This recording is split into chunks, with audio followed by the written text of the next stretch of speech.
ഉൽപ്പത്തി പുസ്തകം 1 അധ്യായം 1 മുതലുള്ള വാക്യങ്ങൾ. ഉൽപ്പത്തി പുസ്തകം 1 അധ്യായം 1 മുതലുള്ള വാക്യങ്ങൾ. ആദിയിൽ ദൈവം ആകാശവും ഭൂമിയും സൃഷ്ടിച്ചു. ഭൂമി പാഴായും ശൂന്യമായും ഇരുന്നു. ആഴത്തിന്മീതെ ഇരുളുണ്ടായിരുന്നു. ദൈവത്തിന്റെ ആത്മാവ് വെള്ളത്തിന്മീതെ പരിവർത്തിച്ചുകൊണ്ടിരുന്നു. വെളിച്ചമുണ്ടാകട്ടെ എന്ന് ദൈവം കൽപ്പിച്ചു. വെളിച്ചം ഉണ്ടായി. വെളിച്ചം നല്ലത് എന്ന് ദൈവം കണ്ടു. ദൈവം വെളിച്ചവും ഇരുളും തമ്മിൽ വേർപിരിച്ചു. ദൈവം വെളിച്ചത്തിന് പകലെന്നും ഇരുളിന് രാത്രിയെന്നും പേരിട്ടു. സന്ധ്യയായി ഉഷസ്സുമായി 1 ദിവസം. ദൈവം വെള്ളങ്ങളുടെ മധ്യേ ഒരു വിതാനം ഉണ്ടാകട്ടെ, അത് വെള്ളത്തിനും തമ്മിൽ വേർപിരിവായിരിക്കട്ടെ എന്ന് കൽപ്പിച്ചു. വിതാനം ഉണ്ടാക്കിയിട്ട് ദൈവം വിതാനത്തിന് കീഴുള്ള വെള്ളവും വിതാനത്തിന് മീതെയുള്ള വെള്ളവും തമ്മിൽ വേർപിരിച്ചു. അങ്ങനെ സംഭവിച്ചു. ദൈവം വിതാനത്തിനു ആകാശം എന്ന് പേരിട്ടു.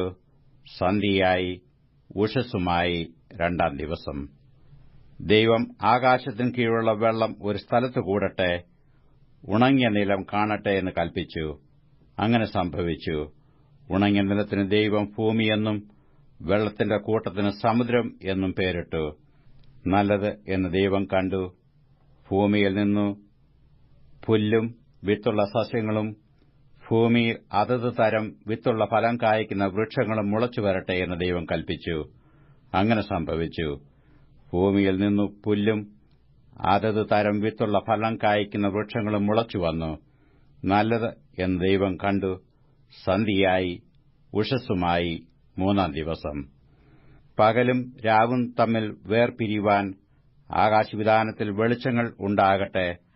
അവ അടയാളങ്ങളായും കാലം, ദിവസം, സംവത്സരം എന്നിവ തിരിച്ചറിയുവാനായും ഉതകട്ടെ. ഭൂമിയെ പ്രകാശിപ്പിപ്പാൻ ആകാശവിതാനത്തിൽ അവ വെളിച്ചങ്ങളായിരിക്കട്ടെ എന്ന് ദൈവം കൽപ്പിച്ചു.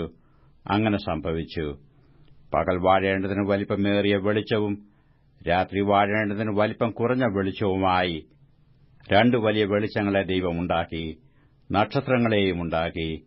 ഭൂമിയെ പ്രകാശിപ്പിപ്പാനും പകലും രാത്രിയും വാഴുവാനും വെളിച്ചത്തെയും ഇരുളിനെയും തമ്മിൽ വേർപിരിപ്പാനുമായി ദൈവം അവയെ ആകാശവിതാനത്തിൽ നിർത്തി. നല്ലത് എന്ന് ദൈവം കണ്ടു. സന്ധ്യയായി ഉഷസ്സുമായി 4 ദിവസം. വെള്ളത്തിൽ ജലജന്തുക്കൾ കൂട്ടമായി ജനിക്കട്ടെ. ഭൂമിയുടെ മീതെ ആകാശവിതാനത്തിൽ പറവജാതി പറക്കട്ടെ എന്ന് ദൈവം കൽപ്പിച്ചു. ദൈവം വലിയ തിമിംഗലങ്ങളെയും വെള്ളത്തിൽ കൂട്ടമായി ജനിച്ച് ചരിക്കുന്ന അതത് തരം ജീവജന്തുക്കളെയും അതത് തരം പറവജാതിയെയും സൃഷ്ടിച്ചു. നല്ലത് എന്ന് ദൈവം കണ്ടു. നിങ്ങൾ വർദ്ധിച്ചു പെരുകി സമുദ്രത്തിലെ വെള്ളത്തിൽ നിറവിൽ. പറവജാതി ഭൂമിയിൽ പെരുകട്ടെ എന്ന് കൽപ്പിച്ചു. ദൈവം അവയെ അനുഗ്രഹിച്ചു. സന്ധ്യയായി ഉഷസ്സുമായി 5 ദിവസം.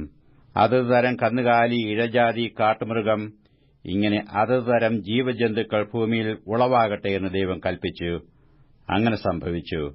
ഇങ്ങനെ ദൈവം അതത് തരം കാട്ടുമൃഗങ്ങളെയും അതത് തരം കന്നുകാലികളെയും അതത് തരം ഭൂചരജന്തുക്കളെയും ഉണ്ടാക്കി.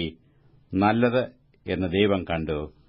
അനന്തരം ദൈവം, നാം നമ്മുടെ സ്വരൂപത്തിൽ നമ്മുടെ സാദൃശ്യപ്രകാരം മനുഷ്യനെ ഉണ്ടാക്കുക. അവർ സമുദ്രത്തിലുള്ള മത്സ്യത്തിന്മേലും ആകാശത്തിലുള്ള പറവജാതിയിന്മേലും മൃഗങ്ങളിന്മേലും സർവ്വഭൂമിയിന്മേലും ഭൂമിയിൽ ഇഴയുന്ന എല്ലാ ഇഴജാതിയിന്മേലും വാഴട്ടെ എന്ന് കൽപ്പിച്ചു. ഇങ്ങനെ ദൈവം തന്റെ സ്വരൂപത്തിൽ മനുഷ്യനെ സൃഷ്ടിച്ചു. ദൈവത്തിന്റെ സ്വരൂപത്തിൽ അവനെ സൃഷ്ടിച്ചു. ആണും പെണ്ണുമായി അവരെ സൃഷ്ടിച്ചു. ദൈവം അവരെ അനുഗ്രഹിച്ചു. നിങ്ങൾ സന്താനപുഷ്ടിയുള്ളവരായി പെരുകി ഭൂമിയിൽ നിറഞ്ഞ് അതിനെ അടക്കി സമുദ്രത്തിലെ മത്സ്യത്തിന്മേലും ആകാശത്തിലെ പറവജാതിയിന്മേലും സകല ഭൂചരജന്തുവിന്മേലും വാഴുവീൻ എന്ന് അവരോട് കൽപ്പിച്ചു. ഭൂമിയിലെങ്ങും വിത്തുള്ള സസ്യങ്ങളും വൃക്ഷത്തിന്റെ വിത്തുള്ള ഫലം കായ്ക്കുന്ന സകല വൃക്ഷങ്ങളും ഇതാ ഞാൻ നിങ്ങൾക്ക് തന്നിരിക്കുന്നു. അവ നിങ്ങൾക്ക് ആഹാരമായിരിക്കട്ടെ.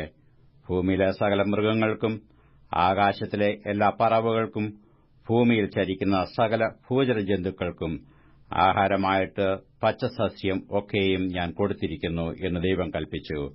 അങ്ങനെ സംഭവിച്ചു. താൻ ഉണ്ടാക്കിയതിനെയൊക്കെയും ദൈവം നോക്കി. അത് എത്രയും നല്ലത് എന്ന് കണ്ടു. സന്ധ്യയായി ഉഷസ്സുമായി 6 ദിവസം.